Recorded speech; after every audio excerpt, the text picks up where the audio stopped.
जी नाज़रीन, इस टाइम हम मौजूद हैं ज़िला कचहरी फैसलाबाद में और हमारे साथ हैं इस टाइम एडवोकेट निदा मसरूर जो कि टफ़ यूनिवर्सिटी फैसलाबाद की एक स्टूडेंट हैं और ये आज जो है ना बहुत ही मुश्किल में हैं और अपने बारे में वे कुछ चीज़ें बताएँगी कि जो यूनिवर्सिटी में इनके साथ स्टाफ की तरफ से मिसबिहेव हुआ है और उसके बारे में हम तफ़सील से इनसे पूछेंगे, इनकी डिग्री रोक ली गई है, वो भी बात करेंगे।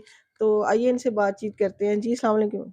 वालेकुम सलाम मिस। जी, मिस बताएँगे कुछ के क्या मामलात हुए हैं? क्या आप शुरू से बताइएगा जब आप अपना नाम भी पूरा बताइएगा और आप क्या कर रही हैं वहाँ पे? कौन-सी आप सेमेस्टर में आखिरी सेमेस्टर में हैं या जो भी कुछ है वो बताइए? जी मिस, मेरा नाम है निदा मसरूर, मैं टफ़ से पीएचडी इंग्लिश लिटरेचर कर रही हूँ, मेरा फाइनल सेमेस्टर है। और मेरा इश्यू ये है कि मुझे जो पैट्रन है मियाँ हनीफ़ साहब, वो लगातार हरैस कर रहे हैं और मुझे लगातार ऑफ़र्स भेजी जा रही हैं कि उनसे मुलाकात होगी, तो ही मुझे जो है कासिम शफ़ीक एचओडी के ज़रिए, तो ही जो है को मेरी डिग्री के बारे में सोचा जाएगा, मुझे सुपरवाइज़र्स अलॉट किए जाएँगे, मुझे लगातार ब्लैकमेल किया जा रहा है on the name of degree. ये इश्यू स्टार्ट हुआ था 23 अगस्त को, 2023 का इंसिडेंट था जब मैं अपनी नंद का एडमिशन करवाने के लिए गई थी द यूनिवर्सिटी ऑफ फैसलाबाद।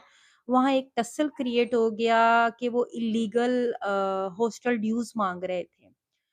अब हम लोगों ने बच्ची मेरिट पे थी, हमने टेस्ट दिया, 3 दिन हम ख्वार हुए, फिर इंटरव्यू के लिए गए। अब फिर वहाँ एक मैडम थी, वो कह रही थी कि आपने जो है कि हॉस्टल लेना है या नहीं लेना? जब वाउचर बनाने का टाइम आया, हॉस्टल लेना है या नहीं लेना? हर हाल में आपने 6 महीने बाद 1.5 लाख रुपया देना है। अब मैंने उनमें से ये कहा, मिस अगर हमने हर हाल में 1.5 लाख क्यों देना है, जब हमारी तो यहाँ पे रेज़िडेंसी है, हम एफडीए सिटी के रिहायशी हैं। तो वो कहती हैं आप बहस ना करें, अगर आपने वाउचर लेना है तो ये पैसे पे कीजिए वरना आप अपने घर जाएँ। अब मैं उन्होंने कहा मिस ये तो आप मिसबिहेव कर रही हैं। अगर आपकी कोई ऐसी पॉलिसी थी इनिशियल आपके ब्राउचर में थी या आप लोग हमें कम्युनिकेट करते कि हमने हॉस्टल में रिहाइश ही नहीं लेनी और इसके बावजूद भी हम हॉस्टल के हर 6 महीने बाद 1.5 लाख भरें, जो राउंड अबाउट 4 साल के 8 लाख हो जाएँगे। एक मिडल क्लास फैमिली के लिए एक बिग अमाउंट है कि वो बीएस नर्सिंग के लिए 8 लाख अलग से फीस भरे और 8 लाख हॉस्टल जो हम लें ना उसके लिए फीस भरे। इन शॉर्ट उनमें से एक मेस क्रिएट हुआ। रजिस्ट्रार साहिबा के पास गए, वो ज़ाहिदा मकबूल मैडम है, वो इन्वेस्टिगेशन करने लग गईं कि आप इनकी क्या लगती हैं? मैंने कहा मिस मैं इनकी भाभी लगती हूँ। किस रिश्ते में भाभी लगती हैं? मैंने कहा मिस मेरे हस्बैंड जो हैं इनके सगे मामू के बेटे हैं, वो एडॉप्टेड हैं। मैंने उनको बताया क्योंकि उनकी औलाद नहीं हुई थी मेरे हस्बैंड। वो आगे से कहती हैं कि फिर तो ये बच्ची इस रिश्ते से आपके घर ही नहीं रह सकती। मैंने कहा मिस ये चीज़ें आपने डिसाइड करनी है या उनके पेरेंट्स ने करनी है? पेरेंट्स बताएँगे कि वो रह सकती है, नहीं, आप ये उनके वालिद साहब से बात कर लें। इन शॉर्ट वो बदतमीज़ी करने लगी, हमने कहा हम मालिक जो हैं उनके पास जाएँगे। जब हम मियाँ हनीफ़ साहब के पास गए, उनके पीए थे राना तारिक साहब, उन्होंने हमें उनसे मिलवाया, उस टाइम वो कमरे में मौजूद थे, मुझे लेके गए हैं मियाँ हनीफ़ साहब के पास। अच्छा, मियाँ हनीफ़ साहब ने उनसे पूछा कि रेक्टर साहब अवेलेबल हैं? उन्होंने कहा सर रेक्टर साहब तो छुट्टी पे हैं। अच्छा, तो मियाँ हनीफ़ साहब ने ना मुझे बड़ी सवालिया नज़रों से देखा, इतने में ना वो राना तारिक साहब बाहर चले गए। सवालिया नज़रों से देखा, बताएँ जी क्या मामला है? तो मैंने उनको बताया, मैंने कहा सर रेक्टर साहब तो बहुत अच्छे इंसान हैं, बहुत कोऑपरेट करते हैं, उस टाइम खलीकुर रहमान साहब थे। लेकिन जो मैडम ज़ाहिदा हैं और नीचे का स्टाफ है, उन्होंने तो बहुत बदतमीज़ी की है। अच्छा, उन्होंने क्या किया सडन एक कॉल मिलाई रेक्टर साहब को।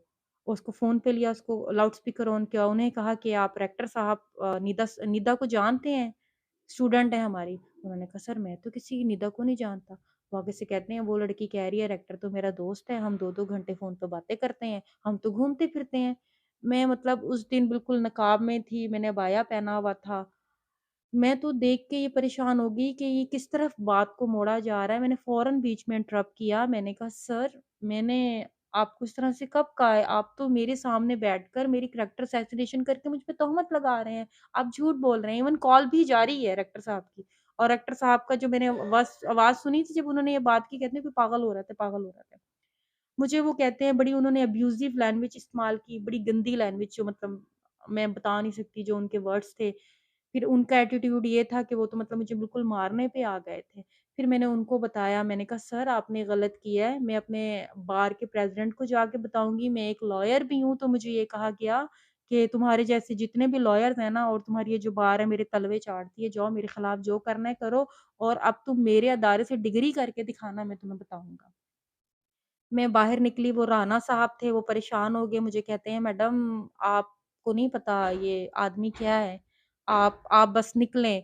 अच्छा, इतने में उसको पीछे से फ़ोन करके फ़ौरन पता चल गया कि बदतमीज़ी की है, हरैस की है। उसने फ़ौरन उस बंदे को साथ ही फ़ोन कर दिया कि इस लड़की को फ़ौरन ना अंदर बिठाओ या इसका मामला देखो क्या है। अब वो मुझे ले गया और जाके उसने बाहर छोड़ा, मुझसे सारी बात पूछी, क्या है? अल्लाह जाने मुझे नहीं पता, एक फ़ोन आया था।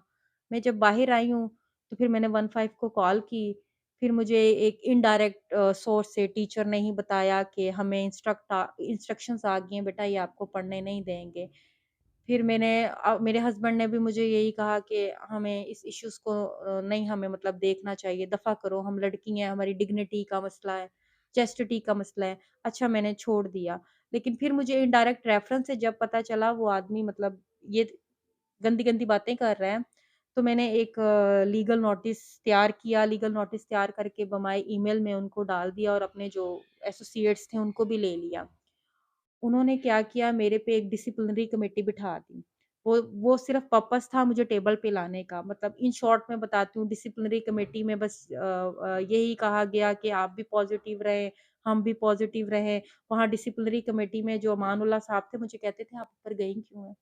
आप ऊपर गई मतलब बाज़िया वो कह रहे हैं कि मेरे साथ हरैस हुए हैं, वहाँ एक मैडम नाज़िश थी, मुझे कहती हैं, "आप पावर से जाके टकरा गईं।" मैंने कहा, "मैडम अगर वो पावर है, तो वो क्या कुछ भी कर सकते हैं?" तो वहाँ थे एक ज़ुबैर साहब कमेटी में। वो कहते हैं कि जी आप हमारी स्टूडेंट हो। मैंने कहा सर मैं स्टूडेंट हूँ आमीन कैंपस की। चलता है और मेरी सुपरवाइज़र कहती हैं भई आप तो मेरे मुताबिक काम जो है आपने अभी तक काम नहीं किया। मैंने कहा madam this is my work is on the table और इसके बावजूद भी कह रही हैं आपने काम नहीं किया। कहाँ है आपका काम? मतलब मुझे तंग तंग किया गया। मैं इतनी परेशान मैं कह रही हूँ madam this is my literature review, this is my theoretical framework. वो फिर कह रही हैं कहाँ है आपका काम? अच्छा, इसके बाद क्या हुआ मैंने एक थर्ड पर्सन थे मज़हर हयात साहब, उनको बीच में डाला, कोई टीचर नहीं। उसके बाद भी जब हम इनके पास लगातार वर्बल जाते थे, हमें टीचर दिया जाए, जो डॉक्टर हर्बिक हैं वो कहाँ हैं? जो तीसरी डॉक्टर मेंशन्स हैं वो कहाँ हैं? तो फ़ौरन हमें दबाते थे या फ़ौरन दबाते थे या हमें रिटेलिएट करने की कोशिश करते थे, डरा देते थे। तो मैं तो एचईसी को यही कहूँगी कि किसी भी डिपार्टमेंट को ख़ास तौर पे ऐसी जो प्रॉफ़िट ऑर्गनाइज़ेशन है, ये कोई एजुकेशन फैलाने के लिए, फोस्टर के लिए काम नहीं कर रहे। They are earning just profit. यहाँ पे क्लास में लेट हो जाएँ तो आपको फ़ाइन लग जाता है, आप पेपर में ना बैठ सकें तो आपकी थोड़ी-सी छुट्टियाँ ज़्यादा हो जाएँ तो आपको 10-10, 15-15 हज़ार रुपए के फ़ाइन्स भरने होते हैं। एचईसी को चाहिए जब इनको डिग्री अवार्ड करने का अदारा बना रही है तो अच्छी तरह से क्या करें, इनकी पॉलिसी को देखें, इनकी विजिलेंस ले, ये कहाँ-कहाँ पे एचईसी से फ्रॉड कर रहे हैं, एचईसी को डॉक्यूमेंट्री कुछ और दिखा रहे हैं और अंदर वो कोई चीज़ नहीं है। तो हायर एजुकेशन कमीशन को गवर्नर साहब इनके चांसलर हैं, गवर्नर साहब को चाहिए कि एजुकेशन को फोस्टर करें, ये पीएचडी है, ये रिसर्च वर्क है, कोई मज़ाक नहीं है, कोई बीएस की डिग्री नहीं है, कोई एमएस की डिग्री नहीं है, कि यहाँ पे तो क्या हुआ कि जब हम इवन अंदर एंटर हुए, हमारा टेस्ट हुआ, मैं टेस्ट में पास थी, हमारे साथ 20 लोगों ने टेस्ट दिया, 5 या 6 लोगों का टेस्ट पास था, बाकी सबका गेट फेल था। उसके बावजूद भी उनका एडमिशन करवा लिया उनसे, फिर जो है उनका दोबारा टेस्ट लेके उनको दे दिया और एचईसी को चाहिए प्रॉपर विजिलेंस करे, गवर्नर साहब को चाहिए ये प्राइवेट अदारों को ये पीएचडी डिग्रियाँ जो हैं, अगर दे रहे हैं तो इन पे प्रॉपर विजिलेंस रखें। ये देखें कि ये जो पैटर्न है, ये जो मालिक है, इनका किरदार क्या है, इनका कंडक्ट क्या है, इनकी अपनी यूनिवर्सिटी में क्या है, अपने हलके में क्या है, फिर इनको इजाज़त दी जाए कि ये यूनिवर्सिटियाँ चलाएँ क्योंकि ये एक नहीं, ये हज़ारों बच्चियों की ज़िंदगी का सवाल है। ये हमारे साथ थी निदा मसरूर साहिबा, जो कि एक स्टूडेंट हैं और विक्टिम भी हैं वहाँ के फैसलाबाद यूनिवर्सिटी की। इन्होंने तफ़सीलन बताया है। तो आइए अब हम थोड़ी-सी गुफ्तगू करते हैं एडवोकेट चौधरी नासिर हबीब साहब के साथ, जो कि वुकला रेस्क्यू ग्रुप के चेयरमैन हैं। अब हमने इनसे पूछना है कि ये अब अपने वुकला को कैसे रेस्क्यू करेंगे? वो सुपरवाइज़र्स थी मेरी, उनको यही बता दिया गया मेरे एचओडी ने, भई हमें तो ऊपर से इंस्ट्रक्ट किया है।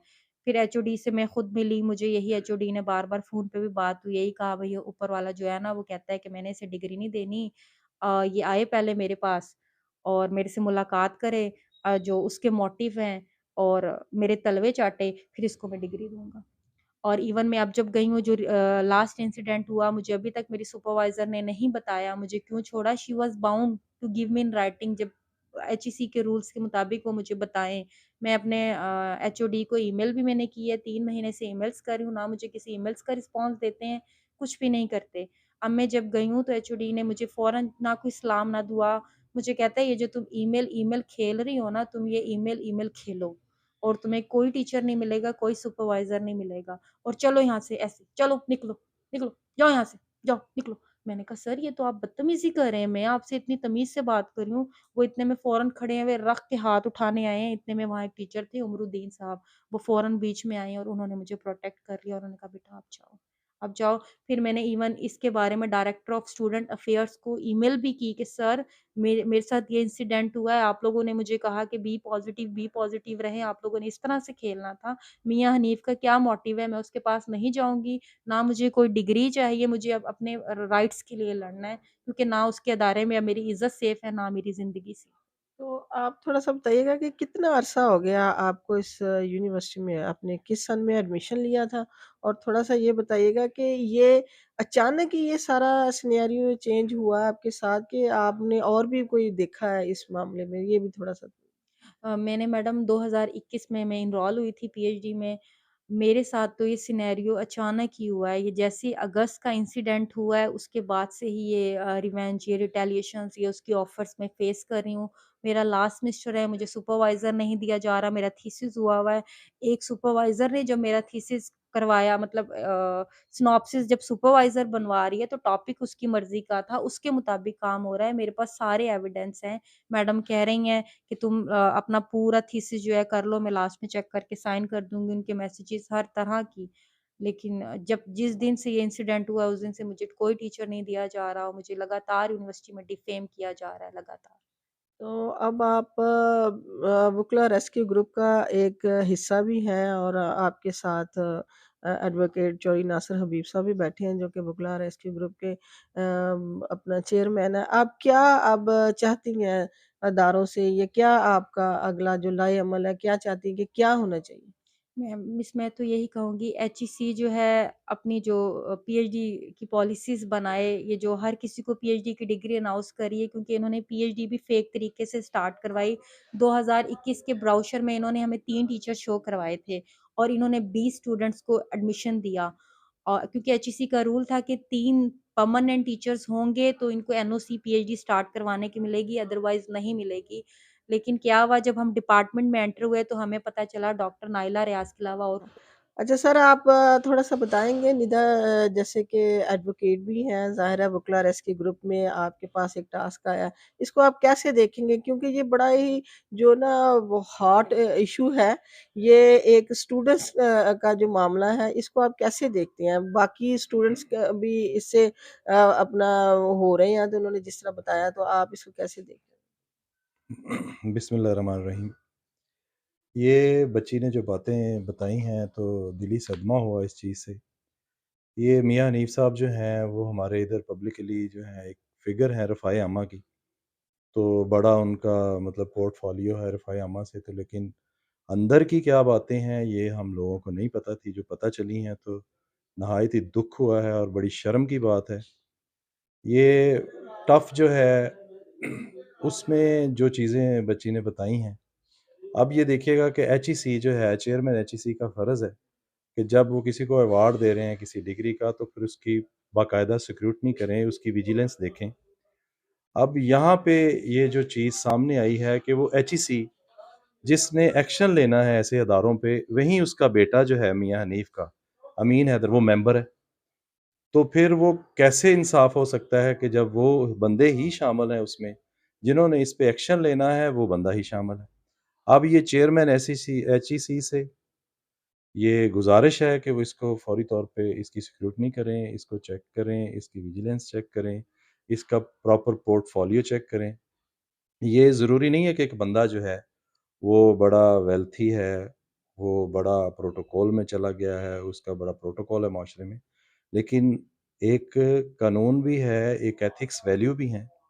अगर वो एथिक्स वैल्यू को शेक कर रहा है, तो तब भी उस पे फ़ौजदारी और तदीबी कार्रवाई होगी। अगर वो कानून को वायलेट कर रहा है, उसके लिए ये एचईसी के चेयरमैन जो हैं, वो एक्शन लें। गवर्नर साहब जो हैं, गवर्नर साहब चांसलर होते हैं एनी यूनिवर्सिटी, वो इस पे फौरी तौर पे अपनी टीम भेजें और ये सारी सिक्योरिटी हो। और तीसरा ये इस हवाले से अब ये देखिएगा कि वो बच्ची जब चेयरमैन के पास जाती है, तो वहाँ चेयरमैन से भी मिल के आई है, तो अभी तक कोई एक्शन नहीं हुआ। अब वो चेयरमैन एचईसी साहब को चाहिए कि वो फौरी तौर पे इस पे एक्शन लें। जो एथिक्स वैल्यू का जनाज़ा निकल रहा है, जो मियाँ नईम साहब का बड़ा पोर्टफोलियो है जी, ये फैसलाबाद में बड़े रफ़ायामा काम कर रहे हैं, नेक बंदे। वो कहाँ गई वो नेकियाँ? वो प्रैक्टिकली कुछ और है, हैं कवाकब कुछ, नज़र आते हैं कुछ। अब ये जो इनका चेहरा जो सामने आया है, इस पे हम वर्क करेंगे। हम वुकला रेस्क्यू ग्रुप अल्हम्दुलिल्लाह हमारा ग्रुप जो है, वो पूरे पाकिस्तान में काम कर रहा है, पूरे बड़े अच्छे तरीके से काम कर रहा है। हम इस टॉपिक को लेके इस बच्ची की दाद-रसी करवाएँगे, इसकी हक-रसी करवाएँगे। इसको अब लास्ट इसका सेमेस्टर है, इसको पढ़ने नहीं दिया जा रहा, इसको टीचर नहीं दिए जा रहे और उसके बाद इसको हैरेस किया गया, जैसे इसको मुलाकात की ऑफ़र की गई। इट मीन्स कि इसको मुलाकात की ऑफ़र नहीं की गई, वो सब बच्चियों को की गई। ये बच्ची जो है नुमाइंदा है फ़ीमेल की, तो ये बच्ची ने जो जुर्अत की है, ये इसको सलाम मैं पेश करता हूँ और इंशाअल्लाह ताला इस इश्यू को लेके हम जाएँगे। मियाँ हनीफ जो भी हो, जितना मर्ज़ी पोर्टफ़ोलियो हो, जितनी मर्ज़ी उसकी वेल्थ हो, अगर उसने ये एथिक वैल्यू को शेक किया है एथिक्स वैल्यू को, इसने ये गैर अखलाकी और गैर सरगर्मियाँ जो हैं जारी कर रखी हैं, इस पे इंशाअल्लाह ताला चेक एंड बैलेंस होगा और इस पे सीवियर किस्म का एक्शन लेंगे और इंशाअल्लाह ताला हम इसको नंगा करेंगे और इसका जो जो अंदाज़ है और इसकी जो एचईसी के साथ जो इसकी है गेड़ेबाज़ी है, उनको दिखाता कुछ है और उसका वो जो 3 परमानेंट टीचर्स होनी चाहिए, वो नहीं है, 1 टीचर है। ब्रोशर्स में कुछ और है और प्रैक्टिकली तालीम कुछ और है। तो ये सारे इंशाअल्लाह ताला इन पे वर्क होगा।